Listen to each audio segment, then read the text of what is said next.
Hi friends, आज हम बताएंगे आपको विद्युत धारा। ठीक है, विद्युत धारा क्या होता है। तो विद्युत धारा क्या होता है, इसकी जो एक छोटी सी परिभाषा होती है उसे बताएंगे। उसके बाद वो क्यों होती है उसके बारे में भी हम आपको बताएंगे। पहला हमारा है, कहा जाता है, इसकी परिभाषा होती है इलेक्ट्रॉनों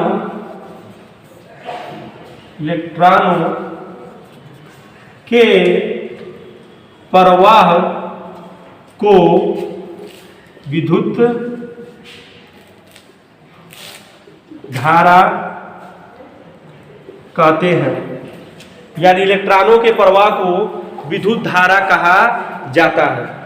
ठीक है, अब ये इलेक्ट्रॉनों का प्रवाह क्यों होता है और सभी धातुओं, सभी परमाणुओं या जो भी धातु के परमाणु होते हैं चाहे अधातु के परमाणु होते हैं, सभी में इलेक्ट्रॉन होते हैं। तो सभी में इलेक्ट्रॉनों का प्रवाह क्यों नहीं होता है उसके बारे में हमने पिछली कक्षा में आपको बता रखा है। ठीक है, लेकिन बता देते हैं जो कुछ उसमें टॉपिक है नए, उसको ये है कि जितनी भी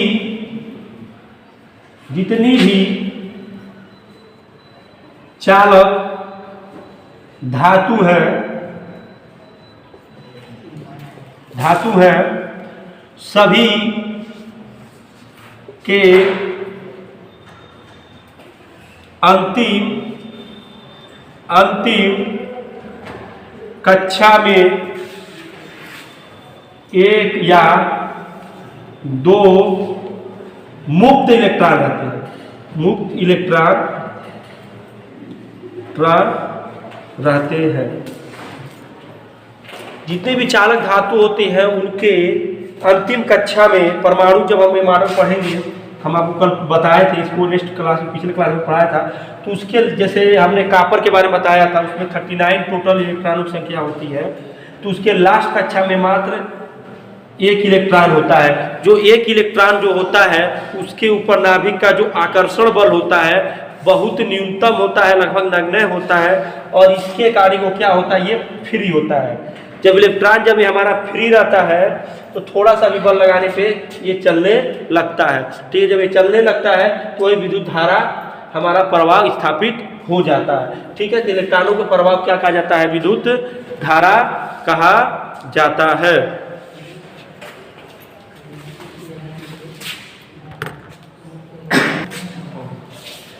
हाय फ्रेंड्स, अब हम बताएंगे कि विद्युत की दिशा, ठीक है, या विद्युत धारा की दिशा। विद्युत धारा की दिशा, देखिए बहुत लोग इसमें कंफ्यूज होते हैं। ठीक है, कि विद्युत धारा की दिशा कहाँ होती है, इलेक्ट्रॉनों की दिशा क्या होती है। ठीक है, तो विद्युत धारा की दिशा में हम बात करें तो प्रारंभिक अवधारणा के आधार पर, प्रारंभिक आधार, शुरुआती दौर में जब विद्युत की खोज हुई उस समय कहा जाता है कि विद्युत धारा जो होती है, विद्युत धारा पॉजिटिव से नेगेटिव की तरफ चलती है। ठीक है, पॉजिटिव से नेगेटिव तरफ चलती है।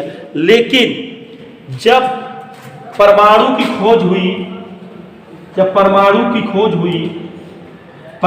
खोज हुई और तब देखा गया जिसके पास, ठीक है, जिस परमाणु की जब खोज हुई तो देखा गया कि जो इलेक्ट्रॉन्स होते हैं, जिसके पास इलेक्ट्रॉन्स जिसके पास से जाते हैं, यानी जहां से इलेक्ट्रॉन ट्रांसफर हो रहे हैं उसे पॉजिटिव कहा जाने लगा, और जिसके पास इलेक्ट्रॉन आ रहा है उसे नेगेटिव कहा जाने लगा। ठीक है, तो जो प्रारंभिक थ्योरी है उसको बदला नहीं गया। ठीक है, तो क्या कहा गया, तो एक न्यू थ्योरी का जन्म हुआ।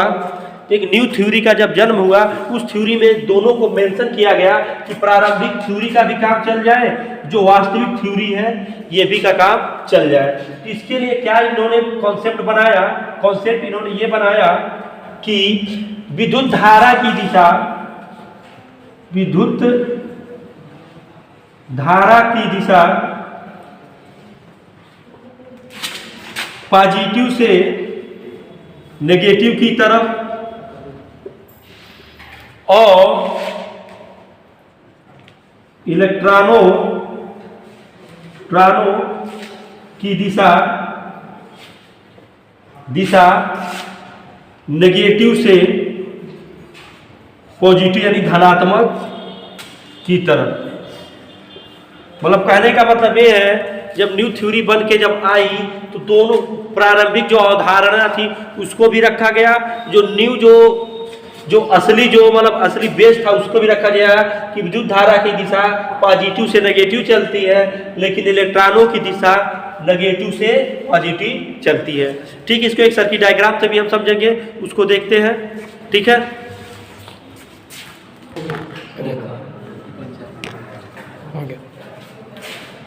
विद्युत धारा की दिशा को हम अब सर्किट डायग्राम के अनुसार समझेंगे।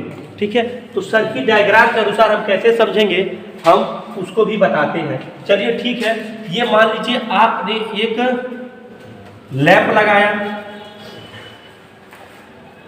ठीक है, थोड़ा सा इसे बड़ा कर लेते हैं, अच्छा लगेगा। यहाँ से हमने एक बैटरी का स्रोत लगाया। बैटरी ले लीजिए या सेल ले लीजिए, आपकी मर्जी है। ठीक है, एक बैटरी ले लीजिए या सेल लीजिए। चलिए हम ये सेल बैटरी, देखिए जो लंबा वो पॉजिटिव होगा, जो छोटा नेगेटिव है। ठीक है, और हमने इलेक्ट्रॉन थ्योरी के हिसाब से क्या आपको पढ़ाया है, क्या हमने पढ़ाया आपको कि एक बटन भी बना लो भाई, जब बना रहे हैं तो पूरे अच्छे से बनाइए। ठीक है, ये आपका रेडी हो गया। हमने क्या पढ़ाया, जब ये स्टार्ट होगा बल्ब तो जो करंट की दिशा है, देखिए ये जो इधर से जो बहेगी, यानी इसको ऐसे करते हैं, ये आपकी क्या हो जाएगी, करंट की दिशा। ये आपकी क्या हो जाएगी, करंट की दिशा। इधर आप कौन सा जाएगा, आपका करंट बहेगा। हमने क्या पर बताया आपको, जो पॉजिटिव जो करंट होती है, ये करंट की दिशा। ठीक है, जो करंट होती है पॉजिटिव से नेगेटिव चलेगी, लेकिन वास्तविकता में तो नेगेटिव से पॉजिटिव चलती है। लेकिन प्रारंभिक धारणा को हटाते हुए हमने क्या कहा कि अब इलेक्ट्रॉन है जो किधर चलेगा, नेगेटिव टू पॉजिटिव चलेगा। हमको आशा करता हूँ आपको सर्किट डायग्राम से आपको समझ में आ जाएगा। अगर भविष्य में आप भूलेंगे तो इस सर्किट डायग्राम को जरूर एक बार देख लीजिएगा। ठीक है, direction of electron, direction of electron. ठीक है, तो इलेक्ट्रॉनों की दिशा देखिए बाहर से हमने इंडिकेट किया है, ये नेगेटिव से पॉजिटिव की तरफ चलेंगे, और करंट जो हमारा पॉजिटिव से नेगेटिव चलेगा। ठीक है, आशा करता हूँ विद्युत धारा की दिशा आपको समझ में आ गई है। ठीक है, नेक्स्ट टॉपिक में फिर इसी तरह कुछ वीडियो लेके आपके आएंगे रोमांचक।